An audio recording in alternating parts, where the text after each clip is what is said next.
my name is Amy, as most of you already know, and today's video is going to be a little bit different.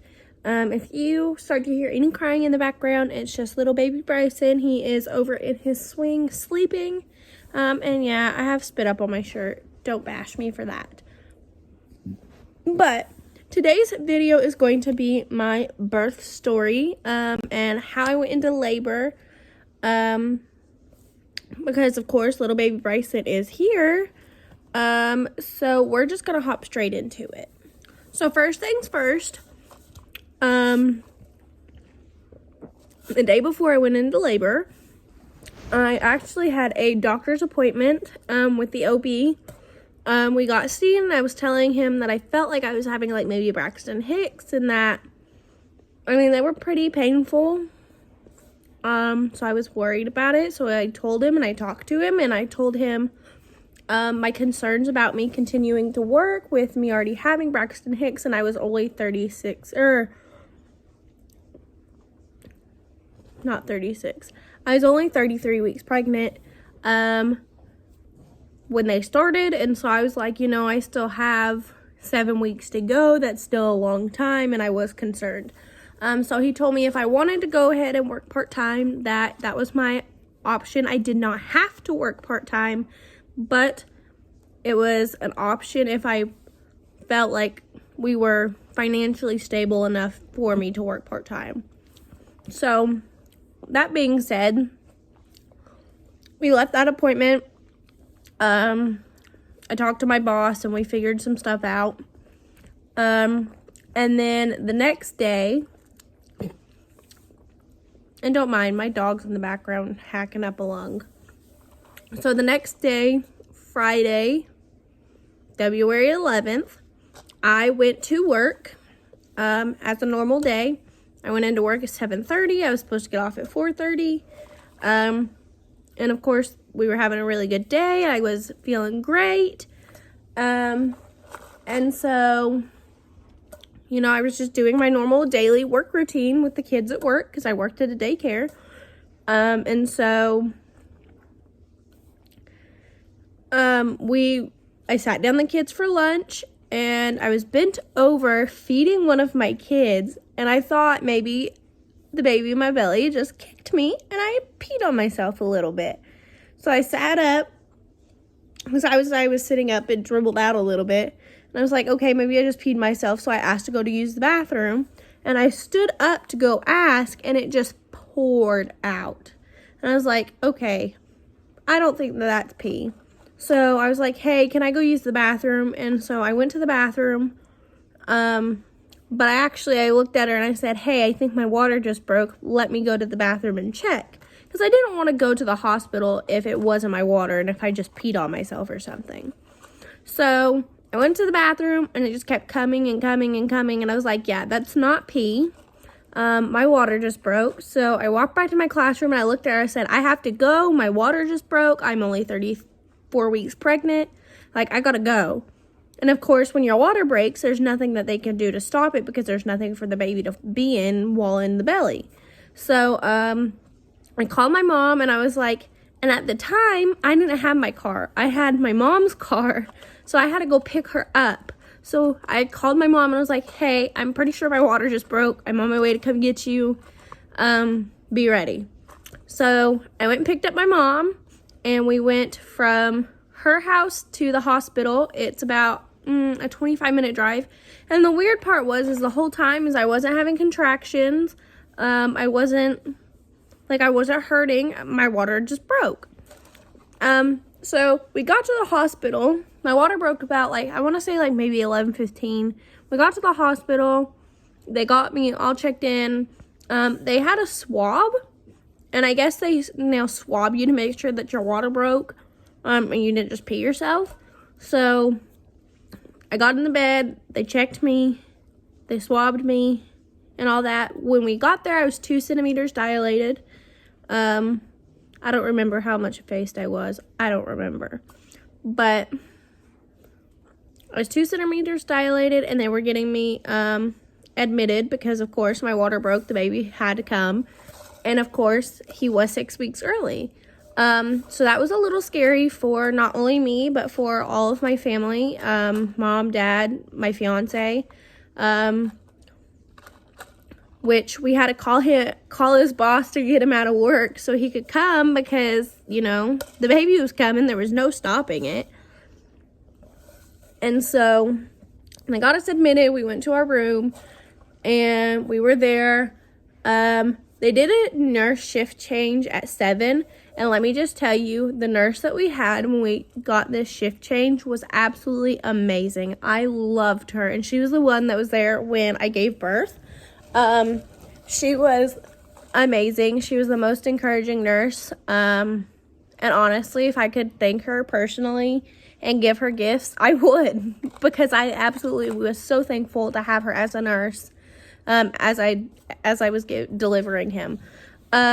So on to the actual birth part of it. So of course, like I said, we got admitted. They got us to our room, and we were in our room.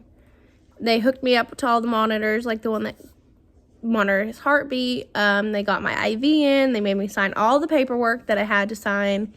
I did not all the paperwork for the epidural and all that stuff if I wanted it. I did not do the epidural.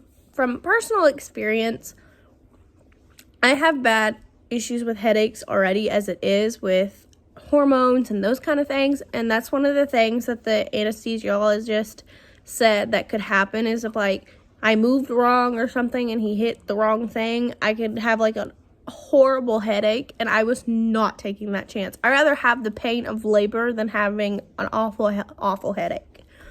So I was like, nope, we're not doing that. So I did it natural for the most part, of course. So they started me on Pitocin because I was not, they were checking me every 2 hours. So they checked me at, I want to say 12:15. And of course, I think the next time they checked me was 2:15. This is just rough estimate times. But the second time that they checked me, I had not dilated anymore. I was just more thinned. And so they went ahead and started me on Pitocin to make sure that we got the baby out because he was early. So I went from a 2 to a 5. I went from a 5 to a 7 to an 8, and an 8 to a 10 is how that progressed. So while we were there, sorry, I gotta hydrate for my breastfeeding, pumping journey that I'm doing, and I'll update for another video for that. But so, those 2 hours passed. They had checked me. I was only at a 2. I was thin to, I believe 60 or 70%. I'm not 100% sure. Don't quote me on that. Then the next time that they checked me, I was a 5, and I was 100% thinned. No, I think 80% thinned, something like that. So they were like, yeah, you're progressing, but you're not progressing fast enough. So they bumped up my Pitocin. And so then 2 hours later, at 6, 7 o'clock, they checked me and I was at a 7. And then a little while later, I was at an 8. And I felt like I had to push so bad. You wanna know why? Because I drank too much dang water. It's good to hydrate, but I drank so much water that they had to do a fast release catheter because I had 400 cc's of liquid in my bladder, and that's what was making me feel like I needed to push too soon. And they were worried if I pushed too soon, of course, I would tear because, you're pushing through something that's not all the way open. So I had to wait for that. Once I did the catheter, but they did that while I was a 10. Fun fact. So I felt like I was needing to push. I'm pretty sure it was 30 minutes. But I had my mom in front of me. I had my dad on one side and my fiance on one side, and we got this baby out. So it was definitely an amazing experience. I did have fentanyl twice. Let me just say, I just wish I wouldn't have, because it just made me feel super dizzy and like I was gonna get sick. But I think going natural for the most part was like 100% my best decision. And I'm super grateful that I had the support there that I did.